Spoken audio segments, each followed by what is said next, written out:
Fetal echo എന്ന് പറയുന്നത് pregnant ലേഡീസിൻ്റെ അടുത്ത് 18 to 22 വീക്സിൻ്റെ ഇടയിൽ ചെയ്യാൻ ആവശ്യപ്പെടുന്ന ഒരു സ്പെഷ്യൽ സ്കാനാണ്. അപ്പോൾ ഇത് എല്ലാ പ്രഗ്നന്റ് ലേഡീസും ഈ സ്കാൻ ചെയ്യണമെന്നില്ല. ഇതിന് സ്പെസിഫിക്കലി ചില ഇൻഡിക്കേഷൻസ് ഉണ്ടെങ്കിൽ ഒബ്സ്റ്റട്രീഷ്യൻ ആവശ്യപ്പെടും. ആ സമയത്ത് മാത്രം ഈ സ്കാൻ ചെയ്യേണ്ട കാര്യമുള്ളൂ.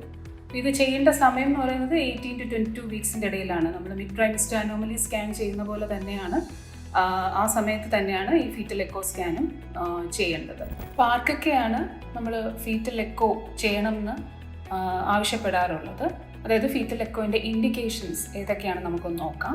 ഇതിൽ ഹിസ്റ്ററി ഉണ്ട്. ഹിസ്റ്ററി വൈസ്, അതായത് പേഷ്യൻറ്റിന് ഇതിന് മുൻപ് ഒരു ഹാർട്ട് ഡിസീസ് ഹിസ്റ്ററി ഉണ്ട്, അല്ലെങ്കിൽ പേഷ്യൻറ്റിൻ്റെ ഫസ്റ്റ് ചൈൽഡ് ഒരു ഹാർട്ട് ഡിസീസ് ഡയഗ്നോസ് ചെയ്യപ്പെട്ടിട്ടുണ്ട്.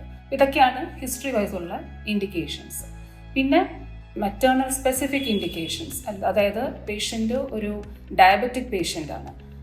പ്രഗ്നൻസിയിൽ ഡയബറ്റീസ് വരും, ജസ്റ്റേഷണൽ ഡയബറ്റീസ്. ഇതല്ല, ഓൾറെഡി ഒരു ഡയബറ്റിക് ആയിട്ടുള്ള ഒരു സ്ത്രീ പ്രഗ്നൻ്റ് ആകുമ്പോൾ അവർക്ക് ഡെഫിനറ്റ്ലി ഫീറ്റോ എക്കോ തന്നെ ചെയ്യണം. പിന്നെ ഓട്ടോമ്യൂൺ ഡിസീസസ്, SLE പോലത്തെ ഓട്ടോമ്യൂൺ ഡിസീസസ് ഉള്ള പേഷ്യൻസും ഫീറ്റൽ എക്കോ ചെയ്യണം. ഫസ്റ്റ് ട്രൈമിസ്റ്ററിൽ റുബെല്ല ഇൻഫെക്ഷൻ വന്നിട്ടുള്ള പേഷ്യൻസിന് ഫീറ്റൽ എക്കോ ആവശ്യപ്പെടാറുണ്ട്. പിന്നെ എപ്പിലെപ്സി പോലെയുള്ള അസുഖങ്ങൾക്ക് മെഡിസിൻ എടുത്തിട്ടുള്ള പേഷ്യൻസിന് നമ്മൾ ഫീറ്റൽ എക്കോ ആവശ്യപ്പെടാറുണ്ട്. പിന്നെ ഈ പ്രഗ്നൻസി IVF പ്രഗ്നൻസി ആണെങ്കിൽ foetal echo is an indication. ഇനി മൂന്നാമത്തെ സെറ്റ് എന്ന് പറഞ്ഞാൽ ഫീറ്റൽ ഇൻഡിക്കേഷൻസ്. ബേബിയിലുള്ള എന്തൊക്കെ കാരണങ്ങളിൽ നമ്മൾ എക്കോ ആവശ്യപ്പെടും. ഇത് ഫസ്റ്റ് ട്രൈമിസ്റ്റർ തൊട്ടേ നമ്മൾ ബേബിയെ സ്കാനിൽ കൂടെ സ്റ്റഡി ചെയ്ത് വരുമ്പോൾ ഫസ്റ്റ് ട്രൈമിസ്റ്ററിൽ ചില ഇൻഡിക്കേറ്റേഴ്സ് ഉണ്ട്. അതായത് ഈ സ്ക്രീനിങ്, ഡൗൺ സിൻഡ്രോമിൻ്റെ സ്ക്രീനിങ്ങിൻ്റെ ഭാഗമായിട്ട് ചെയ്യുന്ന സ്കാനിൽ ചില മാർക്കേഴ്സ് ഉണ്ട് ലേറ്റർ ഓൺ ഫീറ്റൽ എക്കോ ചെയ്യണോ വേണ്ടേന്ന് അറിയാനായിട്ട്. അപ്പോൾ അത് അങ്ങനെ കാണിക്കുന്ന മാർക്ക് പോസിറ്റീവ് ആണെങ്കിൽ ഡെഫിനറ്റ്ലി എക്കോ ചെയ്യണം.